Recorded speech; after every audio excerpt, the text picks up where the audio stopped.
Yo, what's up mga kaibigan? Nalina tayo magkwentuhan. Si James Harden na isang legend na nga sa mundo ng basketball kung stats ang pag-uusapan na isa siya sa mga pinakamatindi sa history ng NBA. May gintong medalya din siya sa Olympics, may league MVP, multiple scoring titles, multiple years din nga kung saan siya ang assist leader at ginagawa niya noon pa man ang mga ginagawa ni Luka Doncic ngayon.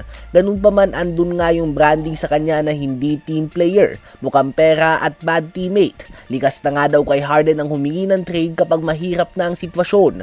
Malamang nabalitaan nyo na nga na nagkasundo na ang Los Angeles Clippers front office at ang kampo ni James Harden na i-trade ang former league MVP bago pa man sumapit ang February 6 trade deadline. Ito nga ay matapos na humingi ni James Harden 2 years, 80 million contract extension sa Clippers at hindi nga pumayag dito ang kanyang team. At dahil dito ay humingi na nga ng trade si James Harden sa Clippers at naglatag na siya ng mga team na interesado siyang lipatan tulad na lamang ng Cleveland Cavaliers at ng Minnesota Timberwolves. Subalit tandaan natin na si Harden ang masusunod dito at oo, siya talaga ang humingi ng trade. Dahil gustuhin man nga ng Clippers na i-trade siya ay hindi nila ito kaya o pwedeng gawin ng walang go signal ni James Harden dahil may no trade clause nga siya sa kanyang kontrata.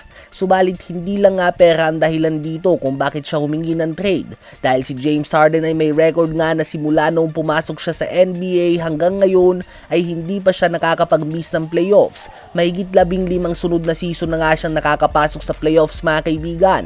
Ganun pa man ngayon nga ay medyo nalalagay sa alanganin ng Los Angeles Clippers at ang record ni Harden. Kaya naman ngayon ay nice niya nga matrade patungo sa team na may kakayahan na magkampiyon at garantiya ang pwesto sa playoffs. Saan ba sa palagay nyo mas babagay si James Harden? Sa Cleveland Cavaliers ba o sa Minnesota Timberwolves? Habang bigyan din nga natin ng pansin na naging performance si Alperen Sengun kahapon sa game kung saan na mahinga si Kevin Durant. Last year nga ay nakapasok sa All-Star Game si Sengun, subalit ngayon ay isa lamang ang napili sa kanilang koponan at ito nga ay ang veteran and former league MVP Kevin Durant. Kaya naman sinasabi ng iba na maagang nag-decline nga daw ang big man mula sa Turkey. Subalit sa game kahapon ay nakabelo nga siya dahil nagpahinga si KD at nagtala ng 39 points, 16 big rebounds and 5 assists on 13 of 25 shooting sa field. At sa 16 rebounds na yan ay 7 nga dyan ang offensive rebounds na nagresulta sa mga second chance points. Pinangunahan niya nga ang Houston Rockets sa dikit na panalo laban sa Indiana Pacers sa score na 118-114. 19 points din ang ambag ni Jabari Smith Jr., 16 points, 11 rebounds, 7 assists, 2 steals, and 2 blocks si Amen Thompson, 11 points, 5 assists si Reed Sheppard, at 9 points, 10 rebounds si Tari Eason, habang nasayang naman ng 27 points si Pascal Siakam at 25 points si Ben Mathurin. Ano ba masasabi nyo tungkol dito?